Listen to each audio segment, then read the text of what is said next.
Hello. So we're absolutely thrilled and excited. This is a segment on that first moment, like what to do when you're first diagnosed with ADHD. And I've got two extraordinary and wonderful ADHD coaches, Ithalia Johnson and Kaye Hayes. And without further ado, I'm going to bring them in. Hello. Hi, Henry. Hi, Ithalia. Great to have you here. Thank you for doing this and for sharing your knowledge and expertise. This is an important segment because this is, everyone's been here. You got first diagnosed. What the hell do you do now? And in your coaching, I suppose the question to you, what do you tell them? And if we start with Kaye. Oh, Henry, I can really remember my own journey. I think what's really important is almost having a landing space. So I know what I do when people have first got that diagnosis, especially as it's all very medicalized and you've been told other things that you can't do. So if you've got your report in front of you, it's very much a pathology, it's all the deficits, the things that you can't do. So I really see my role as a coach almost holding like a sacred space for somebody to kind of land and process some of that. And I do include psychoeducation and also talk about language. But I think that initial session is really about that person really like processing their own unique journey, how they've got here, and kind of hosting it's almost like a cocoon, I think of it, in terms of somebody, if they've been late diagnosed, it's almost like they've had parts of themselves cut off. And I really see this as the first step in their journey back to remembering who they are in their wholeness. So it almost feels like a spiritual, for want of a better word, like very sacred moment. And I think, really welcoming that ADHD and kind of stepping into that is a really hugely important journey. And it's a real honor to be alongside somebody when they have that, that I have that diagnosis. Yeah. And Ithalia, what about you? What do you say when they come to that first session? Yeah, I think, Kaye, I just love how you describe that, landing point, that welcoming and warm space, so that they can feel normalized, even though in this world, there is no normal. But what I really like to focus on when I'm with a client who's just got their diagnosis is about redefining and articulating strengths. It's so important to be able to encourage an adult with ADHD to articulate what are their strengths. And I find that a lot of the time this is a bit of a blank pause when I ask that, do you know your strengths? And I use the VIA tool, which is a free survey, and it's a wonderful tool to be able to, for an individual to process, to answer that survey in their own time. And I usually ask them to do that before they come to the session, so that we can celebrate and acknowledge where those strengths are presenting in their life and where they are not in balance. And that really sets the scene to where we're going to go on our journey together as a coach and a client. So, and I love to do that. And for people wanting to get the VIA tool, how do I spell VIA? Like, am I able to Google it? Yeah, it's a free tool, VIA, VIA, and if you just put VIA survey, you can access that for free, and you can download your PDF, print it out, put it on your wall if if you like to see those things. And I really like to have that near to me, so that I can remind myself, am I working within my strengths? Where are they out of balance? As a conference, one of the things we've done is there was a segment on positivity, the positive aspects of ADHD, because it is so important. And I think you're both, I could see Kaye nodding when Ithalia, you were talking about the issue of people having just focused on the negatives. And to go through the diagnostic process, as we know, the diagnosis is only given if it's having a debilitating impact on your life. So the focus is all of the problems, all of the issues. You've only gone, I talk a lot, particularly when we're talking the media, people, people aren't going for an ADHD assessment because they're worried. Well, they're not going because they're like, oh, I'd just like to know this about me. Like, it'd make me happier to just know. Like, no, they're going because they're in trouble.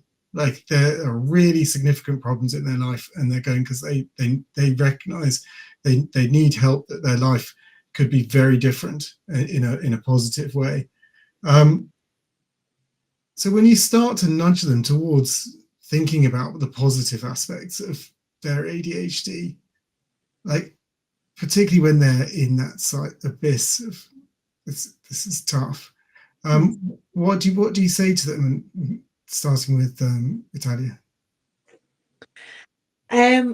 Well, I really find, being able to do that survey before we have the conversation, I find that when I first have that, open up our coaching session, I can acknowledge where their strengths are as they're talking, or as they're explaining a win for the day. I always start a session with tell me a win for the day, because we know if the mind is in the negative mindset, then a lot of the conversation can keep going back to that, rather than let's try and find something that is positive that you're doing that maybe not celebrating or acknowledging. It's not as it's not usually as easy as that. It takes a lot of time to keep on reminding the client to do that. And also, it helps me to implement some information around like the neuroscience of the brain, how our minds are working, and also to acknowledge ADHD is this term that is used, but it's very different for each individual. And just to talk about how, um our dopamine is, how we it's low in our brains, and how our that brain chemical responsible for motivation rewards is processed very differently. So it helps us. So that's why a lot of us are very creative, and can respond to a problem with 10 different solutions. So it also allows me to invite some of that neuroscience information, so that they can start to learn more about their brain, and see it as a factual thing, rather than think it's just about them not being great, not being brilliant. Yeah, so that's what is the key science that you think they should know?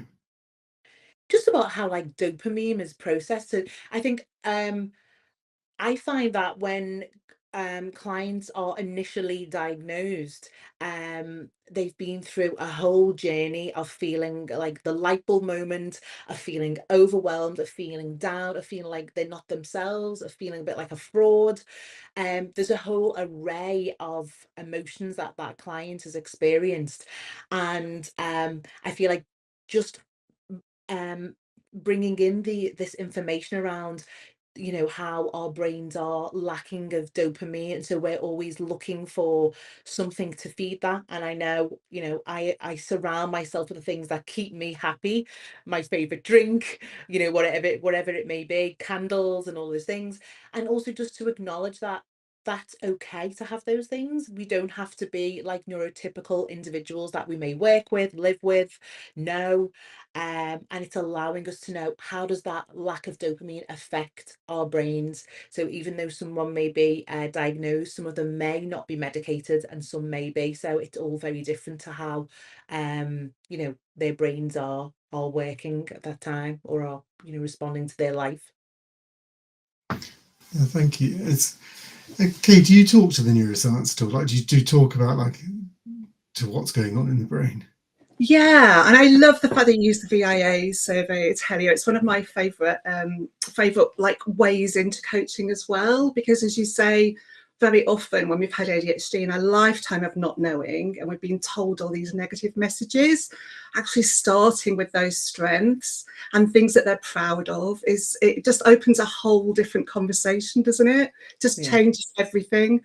And you can really see those light bulb moments of like, oh yeah, I have got a good sense of humor, or yeah, I am really creative. And it's really amazing. And I mean, there is neuroscience in that as well, Henry. So for most of us, there's we're biologically wired as human beings in terms of evolution to have that negative bias, because you think back to years ago, we'd have been constantly horizon scanning for danger, predators and all of that. And so our brains are still wired in that way. So when I talk with clients about it, I talk about it's almost like we have this 5-lane American superhighway that's like, you know, is straight to the negative. And our more positive way of thinking might actually be more like a bit of an undergrowth through like some woods that are overgrown with brambles. And it's kind of like, but the more you go down that path and you clear the brambles, the more it becomes easier, it becomes much more natural. I mean, I think the default will probably always be negative because that's the way that we're hardwired. But you can make that positive pathway much more. And, you know, I do talk about neuroplasticity. I mean, I'm not a neuroscientist and I don't know a lot of the jargon, but I know enough to talk about how we can actually develop new neurons and the neurons, you know, what we wire to, what is it? What fires together, wires together. That's how it goes, isn't it? So that when we're doing these pathways, we're actually making new pathways that then get the myelin sheath on them and they almost insulate them then.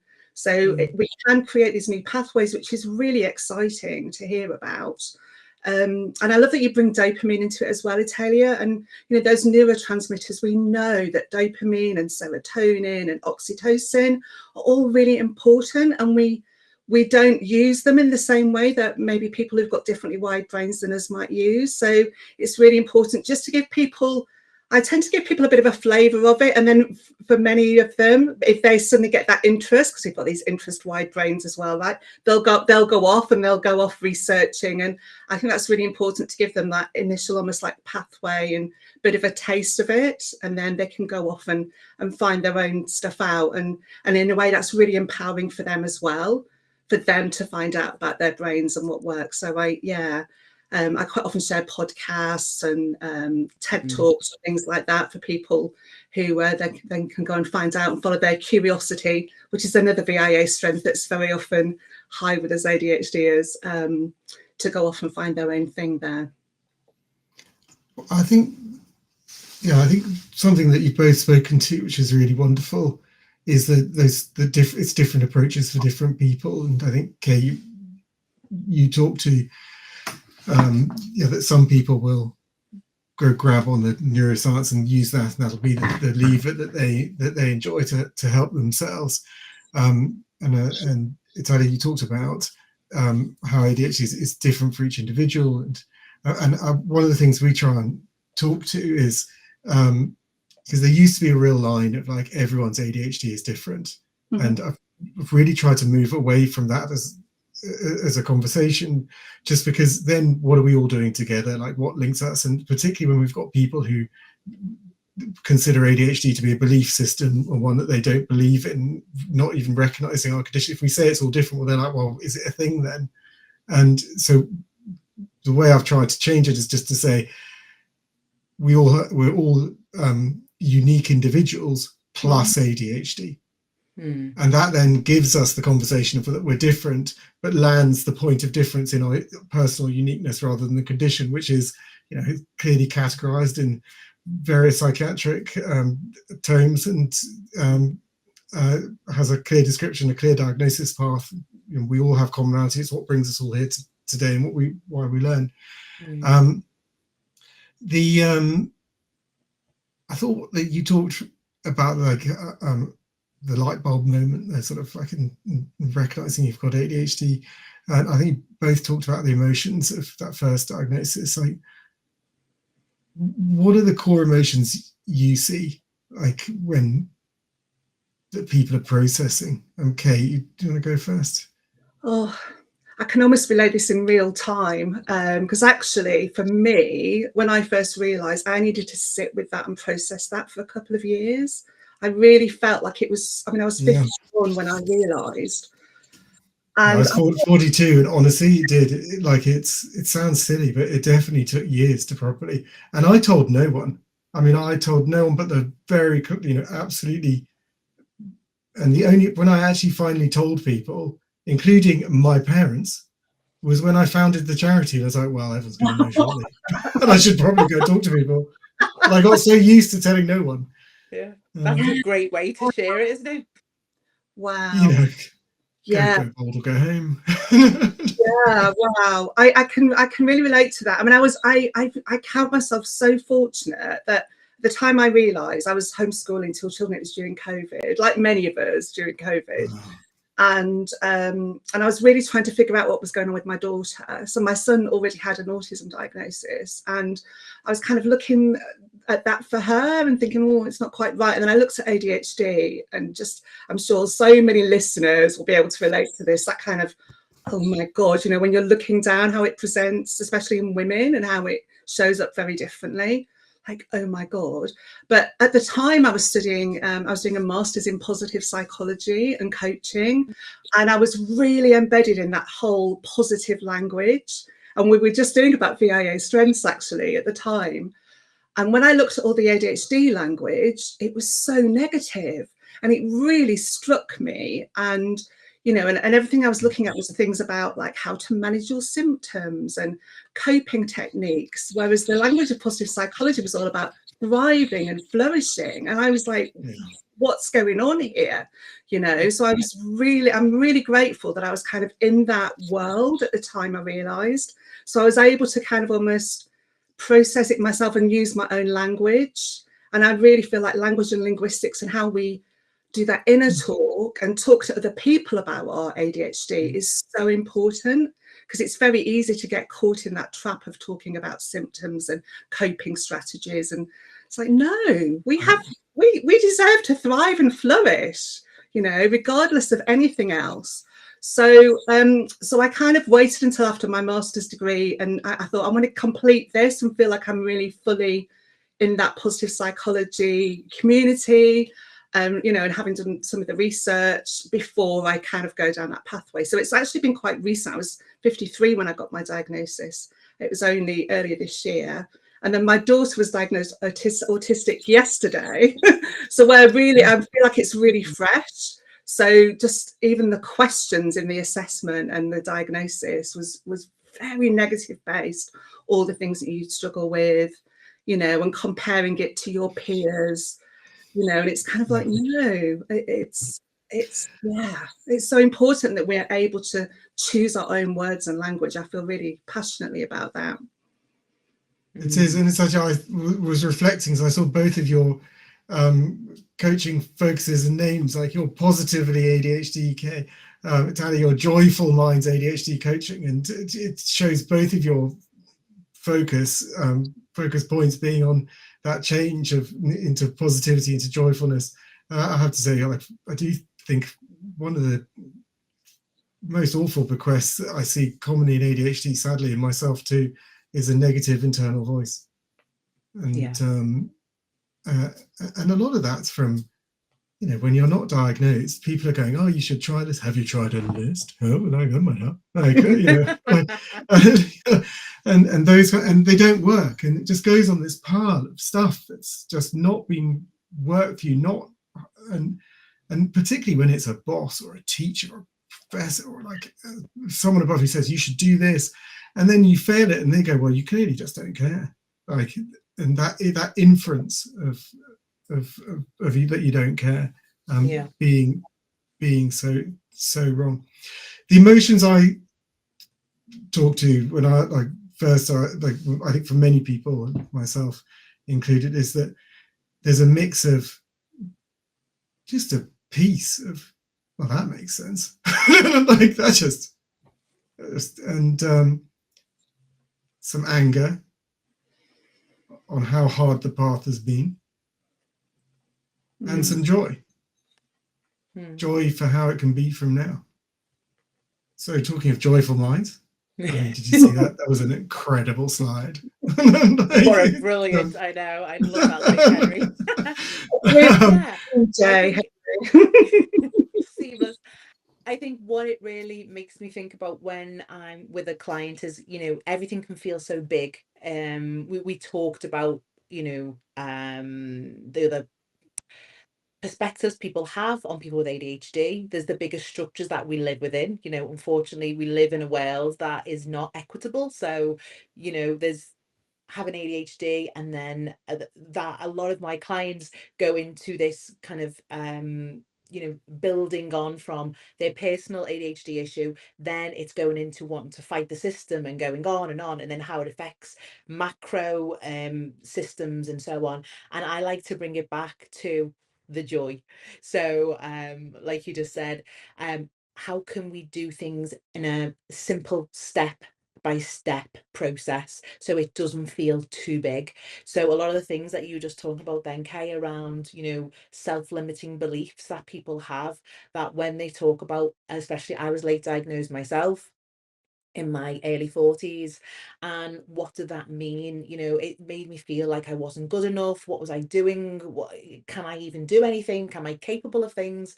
And it kind of, because of the systems that we and the world we live in, unfortunately that is sometimes mirrored from people that we work with and people that we're, you know, that make decisions in our world.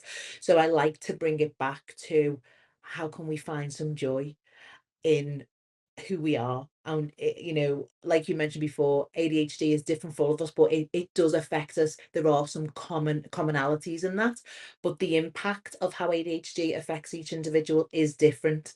So again, it's looking at, how do I find joy? And people, you know, or you can tell that my practice is centered around joy, but some people that might have another word like love or justice, whatever it is for them, and it's finding that language that they can utilize for themselves to create a schedule and a plan forward for making the changes that they want to make.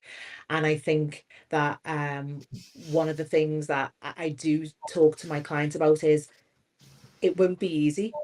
Change is challenging, you know, because an ADHD is not easy. This whole thing, you know, there's lots of things. ADHD is your superpower, la la la. And I Yeah. think I hooked onto that at first, and I was like, no, this is tough.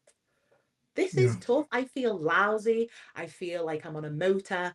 So it's acknowledging some of those challenges as well, but knowing that we can find the joy in each day. And when we're talking about ADHD and a superpower, we just say yes, but let's talk about the kryptonite. And I think by then, talking about the kryptonite, we're starting to have a positive conversation on what's stopping me being super, and that's really, really positive. Right, people watching this at home, they've obviously, I think we've talked through, like, particularly like moving away from the negative into that positive. I just talked on that motion of joy of how the world can now be. So you've also talked about starting to get some base knowledge that talk about understanding what the ADHD is in doing in your brain, like how are you fundamentally different, chemically different from others. So what should they do now? So like if they're sitting at home, what's next? Who wants to take it first? I suppose it kind of depends where they are now, right? You know, it's so individual and unique. I mean, I think one of the most important things is to kind of find your community, which is one of the reasons I work with you, Henry, because what ADHD UK offers in terms of those support groups, that is which you do, and thank you for that. And Ithalia will be getting novels shortly. They are wonderful, and actually one of the things I recommend certainly is to go to support groups, even if you're just going to lurk and listen, like camera off, because all of us, one of the key things we're trying to work out is, where's the line between me and my ADHD? What's something I'm doing that's driven by unique me? What's something I'm doing that's driven by the fact I have ADHD? And you know, for me, that is a mountain, and it's a molehill for others. And certainly, like, well, the entire charity is essentially just a therapy group for Henry. That validation you get, right, from hearing somebody else. So you could turn up to one of those support groups. I always say to people, you don't need your camera on, just come. No. You don't even need to say. And they're free, but donate if you can. Everything we do is a charity. But to hear other people describe their experience, and you suddenly go, oh my goodness, I thought it was just me. That is hugely, hugely powerful, beyond words. You know, and it changes your way of thinking. It absolutely does. So I'm in an in-person support group. We've got our 5th meeting this evening. So I've only been running it for 5 months. I know.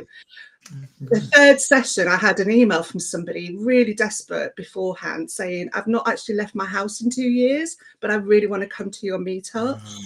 So we arranged to meet up just before the session. I said, look, if you want to stay, you can. And she came. She absolutely, at the end of it, she was hugging me. The first person who walked through the door after her fitted her blinds in her house. So they knew each other. And it was like, oh my goodness, I didn't know you had ADHD. I didn't know you had. And that you know, that real humanness of it all. And then she came the following week, and now she's my greatest supporter. She's out telling all her friends about it. And it's been honestly just that one thing, just that her being brave enough and vulnerable enough to email me and then step out the front door. And it's been life-changing, you know. And I think just the power of community is huge. I love that, Kaye. I think, yeah. Sorry, Henry, can I jump in? Yeah, of course. Yeah. ADHD, right? I set up a group. I set up a group called ADHD Queens, and it was specifically for women who from the African diaspora who also live with ADHD or look after someone with ADHD, because my other love is movement, dance and yoga.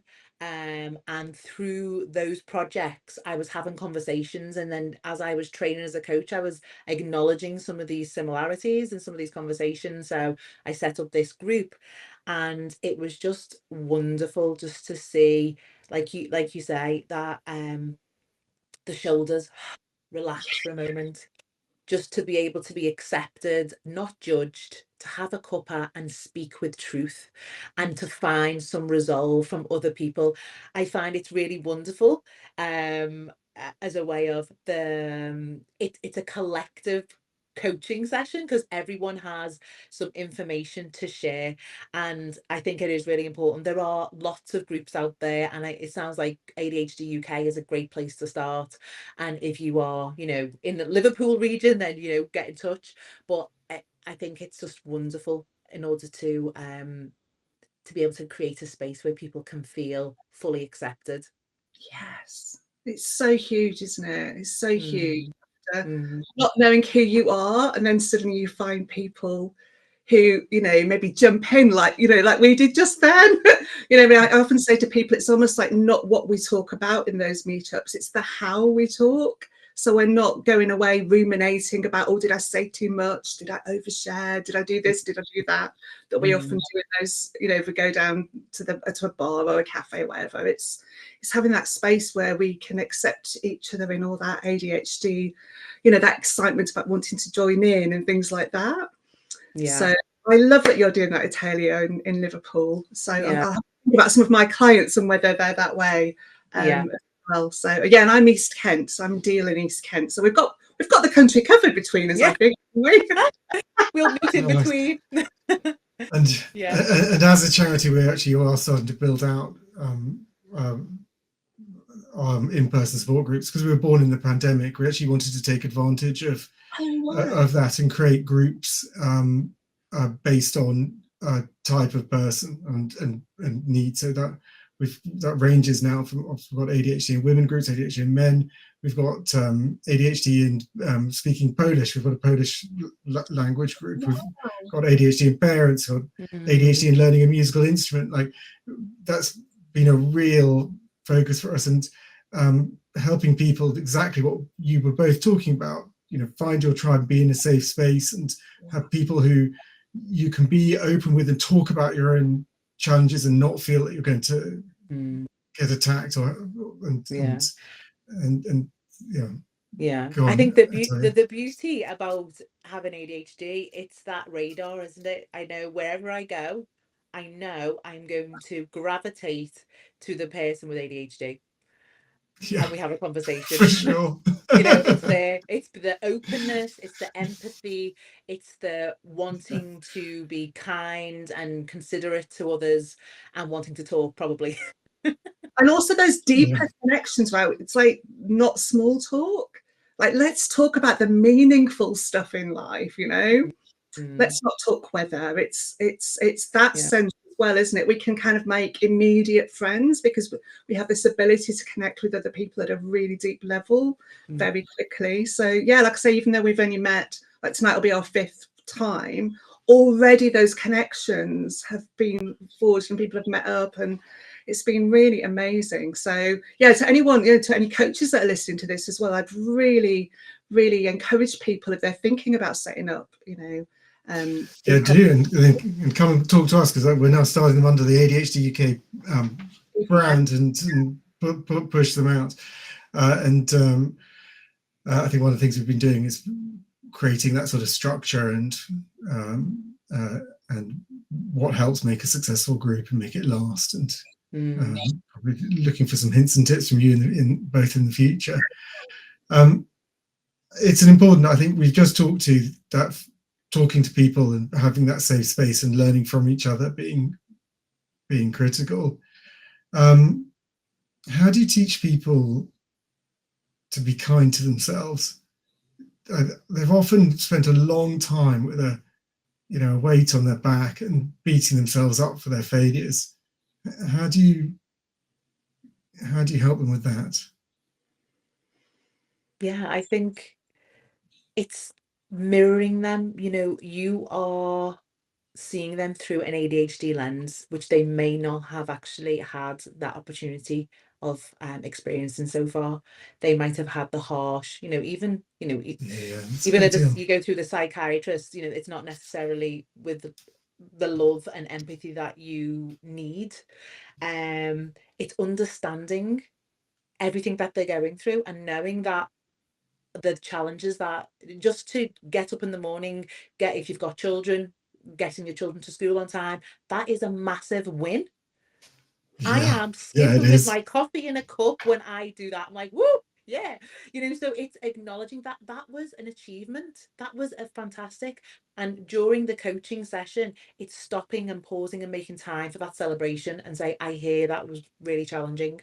I can see how challenged that was. And then also then acknowledging and giving questions so that they know they don't always have to have that extreme level of challenge all the time. And that's what we're doing in coaching, to make your life easier and happier and more joyful on your challenging journey. So yeah, for me, it's definitely having that empathy, mirroring, and taking time just to acknowledge what they're going through. Yeah, gosh. Yeah, and I love your description of what mornings can be like when you have ADHD. I always used to think Lord of the Rings. I used to feel like I'd done the whole Lord of the Rings cycle every time I made it to work. After having dropped the kids off at nursery and oh my God, and I think really acknowledging that it's much more difficult for us to be in the world with our super sensitive nervous systems and, the executive functioning challenges we have. So yeah, to hear that and actually to recognize how all those different decisions you have to make in that process, all that emotional regulation you have to kind of keep calm and co-regulate your kids while you're getting them to school, and sometimes even just breaking it down and saying, oh, in that moment that's what you were doing, and then they can go, oh my goodness, yes, I was co-regulating myself and managing to keep calm while and actually really acknowledging that every moment of that school run actually takes so much from us in terms of emotional regulation and remembering. I mean, the memory, remembering that they've got, I don't know, it's World Book Day or PE Day or whatever it is. It's yeah, absolutely. I love that. It's just really accepting that there's extra challenges for us in even what are considered simple things like packing for holidays, for example. So, yeah, there you go. Eye roll says because it's about making decisions about the now and not. It's about the not now. And people say, well, I've just got to pack, and in that there's so much under there. So yeah, I can really relate to what you're saying about that whole Lord of the Rings cycle. Yeah, just to do what would appear on first surface to be a simple task. And oh my goodness, that importance of pausing as well, to really acknowledge that. And yeah, you say, people just kind of get on to the next thing, but taking the time within a coaching session to really pause and, oh my goodness, I was doing all of that in that seemingly simple activity, Yeah. And something both you're talking to the coaching, and I think it's worth raising, one of the real powers of coaching and both of you actually talked to it at the very, very start, where you talked about people being unique, is that it is one-to-one working with someone on your personal challenges and creating that sort of bespoke, custom grouping of things that make that difference. It is worth saying that for people in work, there's Access to Work, which is a government grant available. It's also available if you're an entrepreneur, if you're starting up your own enterprise. As long as you can prove you can have an income, I think it's over £5,000, then you've got that available. And Access to Work aims to support people with disabilities like ADHD to succeed in the workplace, to level the playing field. So, and very, very commonly coaching is given. And as you will have experienced, and I've seen, it's the you know, that can have an absolute life-changing aspect. Right, we talked also about the memory problem. So for many with ADHD, the fact they've got the busy brain means you can't hold the thought for long enough, it become a memory, and it can be challenging to put it back. And so one of the best things to do with someone with ADHD is to put them on the spot and say complex things like, what do you have? I'm not asking this, like, what do you have for breakfast? You're like, I don't even remember what breakfast is right now. I know, not quite that bad. Or worse than that, what did you do yesterday? And you're, you know, like, so, right. I want people to, one of the takeaways to be, and because it is important, is that you're different. You've got ADHD, you are different. The solutions that are going to work for you may well be very different from the solutions that work for others. I'm going to queue up the question. I'm going to give an example to give you like a little bit of room to think. But I suppose, and the question is, like, in terms of emphasizing that point that we're different, like, can you think of an example where you've come up with an individual with ADHD has a very different solution that really does work, and you can see why in the grounding of ADHD, why it does, like why it's suitable? You know, in my own life, I have two, both in the same vein, which is around alarms. So an alert for me, it will go bing, and you know, and I forget about it almost instantly. And if I'm to stay present with it, I literally have to say it in my head. You're doing this, you're doing this, you're doing this, you must do this, don't stop it. Like if I've got something I need to do, like I'll often grab a thing and I won't allow myself to put it down. So the I find for being on time for this kind of thing, I set my alarm for 3 minutes before, and it's a full alarm. Now the false advice, the bad advice I get is, okay, you're often running late. Have you considered setting your alarm earlier or a lot earlier? And it fails to understand the fundamental difference. So their assumption is you're not giving enough time between A and B or whatever, but between that point to that point to get whatever it is you need done, or to travel how far it is, which can also be a problem. The reality is I look at that, it's gone off 10 minutes before, and I go, oh, I've got a bit of time. I should do something. And I start to do it, and then I'm lost in it, and now I'm late. So if I set my alarm earlier, let's say 20 minutes, all I've got now is more time to get lost in something and now be late. It doesn't help me at all. Whereas an alarm that says, right, you've got 3 minutes, you've got no time to do anything except turn on your camera and be there. I can't get lost. I'm there. It's worked. You talked about going in the morning. Same problem, right? Like something pings and you're like, okay, I've got to leave with the kids, and it stops. So we have an Alexa, we have a playlist that starts to run that I've set up, and as soon as the music plays, we know it's time to be thinking about going. And because it keeps playing, it doesn't disappear. Like if I can hear music, I know we are on the out. I used to have it set up that it has a siren that goes off, and if you hear the siren, it's time to leave. But what happened was sometimes the music would get turned off, because like sometimes that happens, and then I'd be lost and I didn't have the emergency catch I thought. So now I have two playlists. One is entirely made of sirens that goes off 10 minutes after the first.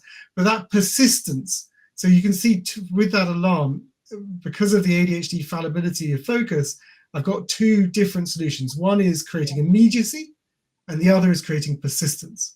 but the solution, okay, so who wants to go? You had plenty of time. I love Okay. that. I just love that. And also I think there's that thing, isn't there, about, so a system might work for a little while and then you need like to add something different to it to make it more interesting for your brain again, for your brain to recognize it. So yeah, I love that, Henry. Yeah, thank you. Although, to be fair on that one, like they are established now for years, so like they definitely, and I don't, I think actually the piece of learning I have had is to recognize that's working and not to change it, not to go and go, actually, yeah, so I'm a bit bored with those songs, but like that part I'm sucking up because this works. I think if you've got to change it, I mean, I met someone whose entire to-do system was that every roughly 10 weeks, they started a new to-do system, and in doing so, completely tidied the old one, worked out all their major goals, put it all, organized it, and it only became shambolic after about week 9. They could live with it until that, and then, but they had this epiphany that their system was actually to revolutionize and it was a big relief to them because they'd always been looking for the perfect system and trying new ones and new ones and new ones, and instead they could actually just cycle through different ones, which actually gave them the novelty that you just talked about that for them was important. Okay, I love over that. you.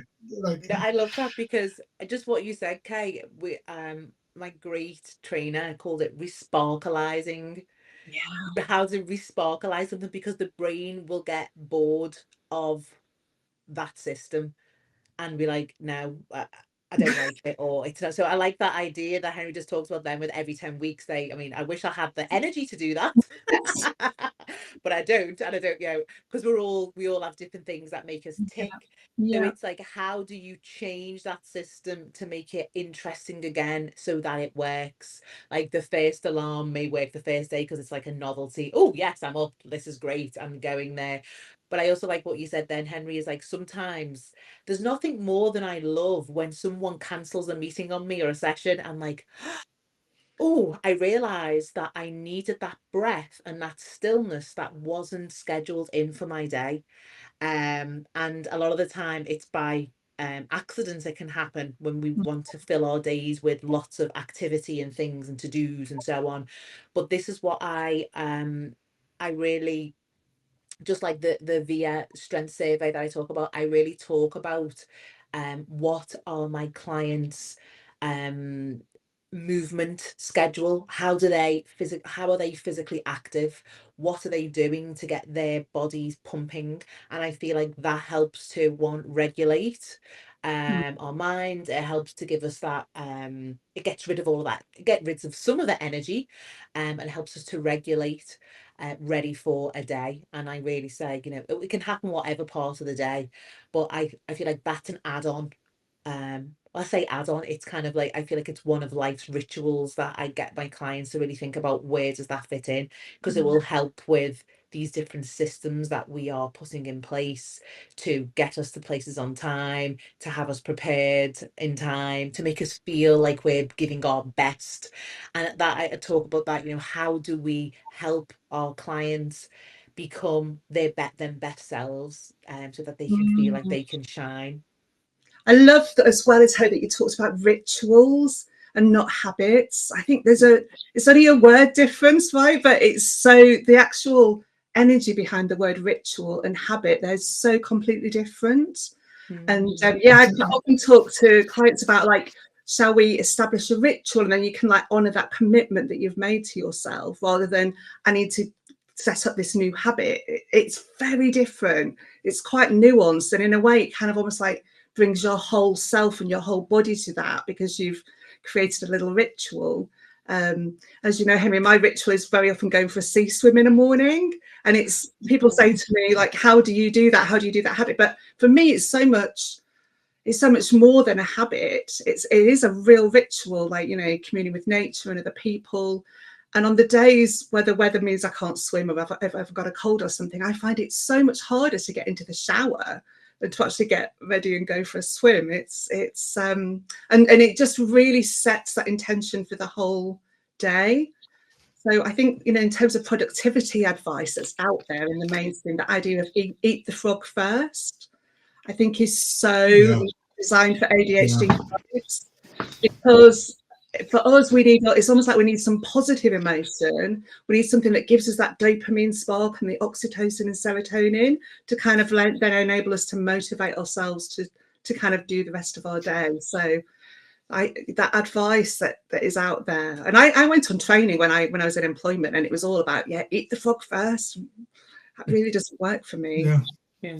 Well, and now you may have got ahead of me. So we need to wrap up, sadly. I thought that was a brilliant pickup on the ritual versus habit, and because as ADHD is like we can have habits for years and then like I find that very common, and I think changing it into having that different emphasis is nice. Because I don't find habits a reliable thing when people talk about what's a habit forming technique, which very much centers on that sort of neurocentrist framework of how it works for others and not us. So I was going to ask, and what's your sort of final thought for people as we sign out? And it might be eat your frog first, which is why you might have got ahead. So who wants to take it first? I'll just jump on you were saying about your seawater swimming, Kaye. I just love that. But I think that links with kind of my final thought is being able to allow yourself to ride the wave, because having ADHD is not like this. It's not.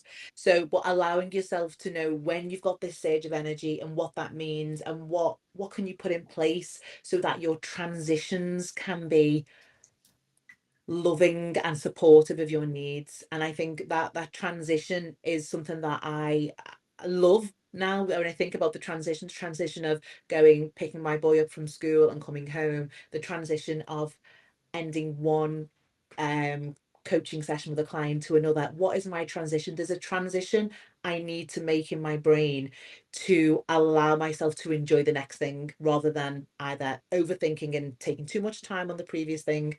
And I feel like that's linked with riding the wave, to acknowledge what are your transitions when you're on the surfboard, when you're in the water, when you're on the beach. Yeah.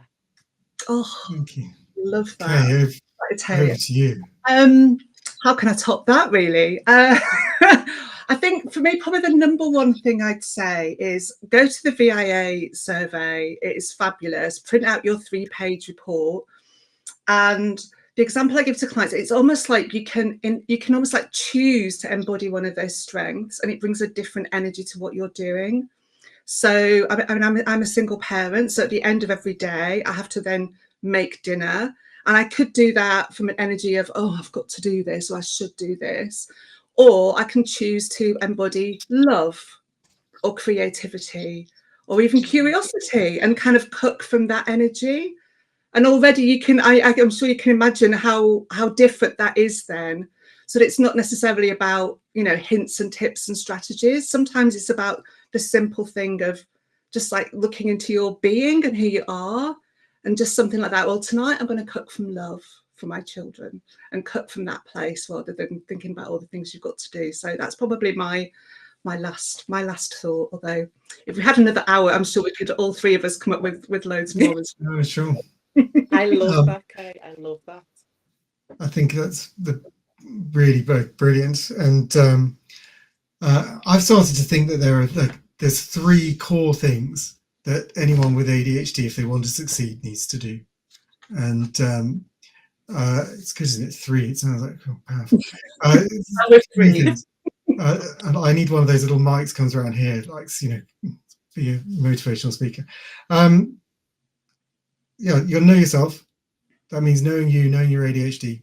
And that was what you talked to earlier, which is understanding what's going on. And you've then got to, number 2 is you've got to work out what makes a difference, which is really what you talked about in the second half of this. And that is different for you than others. That part of, we're all unique individuals plus ADHD. There'll be some things that work for a vast percentage. There'll be nothing that works for absolutely everyone, just as there isn't in the world for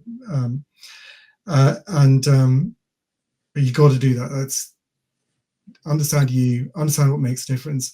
And the third part, which is the tough, like is a real toughie, is you need to structure your world. You need to be in a place where you can be different, because if you're forced to be on the tracks of others, you're going to struggle. You've both been amazing. Thank you so much. Thank you for doing this. Thank you for sharing your knowledge and your spirit, your joyfulness, your positivity, and those thoughts. It's been a genuine delight, and your insights have been spectacular. So I really can't thank you enough. You're obviously both already involved with the charity and supporting it. Thank you. Obviously, Kaye, you were part of the conference last year as well. You did an incredible piece talking actually about your sea swimming, and do go to Kaye's support group, which she does, and both have volunteered their time. It's all voluntary, and it's very, very generous and appreciated. So thank you both, and which I've got to sign you both out. So thank you both. Thank you, Henry. Thank you, Kaye. Thank you, Ithalia. Great to meet you too, Ithalia. That's brilliant. Thank you. Thanks so much for coming. Good luck with the conference, and everyone enjoy the rest of the conference too.